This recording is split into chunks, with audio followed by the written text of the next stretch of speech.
Pelatihan bakal calon kepala sekolah BCKS, metode tatap muka di Hotel Karebos Premier Makassar menghadirkan dinamika pembelajaran yang interaktif, inspiratif, sekaligus menggembirakan.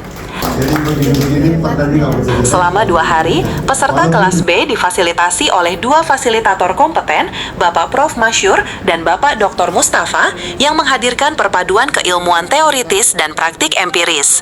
Meski minim ice breaking, setiap humor yang dilontarkan syarat makna edukatif dan mendorong refleksi kritis bagi para peserta.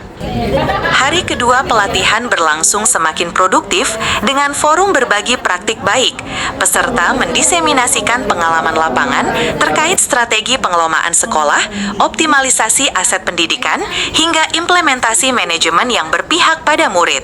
Kisah inspiratif dari sebuah sekolah di kawasan pegunungan yang hanya dapat dijangkau setelah perjalanan 3 jam menjadi narasi kontekstual yang memperkaya pembelajaran kolektif.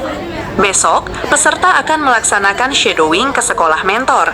Kegiatan ini dirancang sebagai proses experiential learning melalui observasi langsung, diskusi, serta simulasi implementatif terkait kompetensi kepala sekolah. Dengan pembagian kelompok B1 hingga B5, seluruh peserta mempersiapkan diri secara kolaboratif.